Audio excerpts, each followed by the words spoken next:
നമ്മുടെ ജീവിതത്തിൽ അനേക അനുഭവങ്ങൾ ഉണ്ടാവാറുണ്ട്. നമ്മളായിരിക്കുന്ന സാഹചര്യങ്ങളിൽ, ചില പ്രതിസന്ധികളിൽ ദൈവം നമ്മളെ വിടുവിക്കാറുണ്ട്. നമ്മുടെ കണ്ണുനീരിനെ അവൻ തുടയ്ക്കാറുണ്ട്. നമ്മുടെ രോഗങ്ങളെ അവൻ സൗഖ്യമാക്കാറുണ്ട്.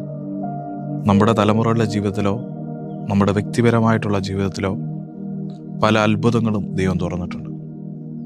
എന്നാൽ ഇങ്ങനെ ഒരു അനുഭവം നമ്മുടെ ജീവിതത്തിൽ ഉണ്ടായിട്ടുണ്ടോ? നമ്മുടെ ജീവിതയാത്രയിൽ നമ്മൾ ഒരിക്കൽ തിരിച്ചറിയുകയാണ്, നമ്മൾ ഈ ലോകത്തിലെ ഏറ്റവും വലിയ പാപിയാണ്. 2000 വർഷങ്ങൾക്ക് മുമ്പ് കാൽകുത്തായുടെ കൊലക്കളത്തിൽ ഒരുവൻ മരിച്ചു.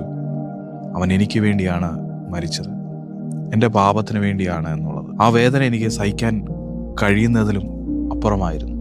അതെന്നെ തകർത്ത് കളഞ്ഞിരുന്നു. ഞാൻ എത്ര പാപിയാണെന്ന് ഓർത്ത് ഞാൻ ഒത്തിരി ലജ്ജിക്കുവാനിടയായി തീർന്നു. ഞാൻ എൻ്റെ ദൈവത്തോട് എൻ്റെ പാപത്തെ ഞാൻ ഏറ്റുപറഞ്ഞു. ഞാനൊരു തീരുമാനം എടുക്കുകയാണ്. ഇനി എൻ്റെ പ്രവൃത്തി കാരണം, ഇനി എൻ്റെ സംസാരം കാരണം, ഇനി എൻ്റെ ജീവിതം കാരണം എൻ്റെ സൃഷ്ടാവിനെ, എൻ്റെ കർത്താവിനെ ഞാൻ വേദനിപ്പിക്കുകയില്ല എന്നുള്ളത്. ഇനി ഞാൻ അവന് വേണ്ടി ജീവിക്കും എന്ന ഒരു തീരുമാനം ഞാൻ എടുക്കുകയാണ്. ഇങ്ങനെ ഒരു അനുഭവം നമ്മുടെ ജീവിതത്തിൽ ഉണ്ടായിട്ടുണ്ടോ?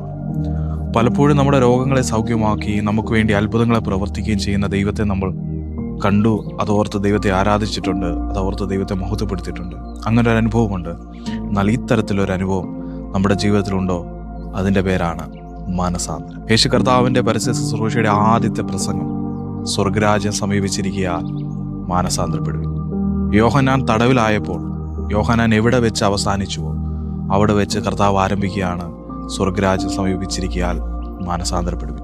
ഈ ലോകത്തിലെ ഏത് ശക്തിക്കും അടിച്ചമർത്താൻ കഴിയുമെന്ന് വിശ്വസിക്കുന്നുവെങ്കിലും എത്രമാത്രം അടിച്ചമർത്തിക്കൊണ്ടിരിക്കുന്നു അത്രമാത്രം ശക്തിയോടെ ദൈവത്തിൻ്റെ സുവിശേഷം പുറത്തു വരും. ആ വാക്യങ്ങൾക്ക് തൊട്ട് താഴെ ഇങ്ങനെയാണ് പറഞ്ഞിരിക്കുന്നത്: പത്രോസിനെയും യോഹന്നാനെയും യാക്കോബിനെയും തൻ്റെ വേലയ്ക്കായിട്ട് കർത്താവ് പറയാണ്, എന്നെ അനുഗമിക്കുക. യേശു കർത്താവിനെ അനുഗമിക്കാത്ത മാനസാന്തരമല്ല. പാപത്തെക്കുറിച്ചൊരു പക്ഷേ നമുക്ക് കുറ്റബോധം ഉണ്ടാവുമായിരിക്കും.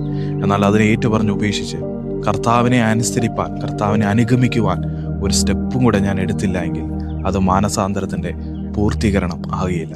അടുത്ത വാക്യം ഇങ്ങനെയാണ് പറയുന്നത്: അവൻ ഗലീല പട്ടണങ്ങളിലൊക്കെ സഞ്ചരിച്ചു, ഭൂതങ്ങളെയും വ്യാധികളെയും ഒക്കെ സൗഖ്യമാക്കി.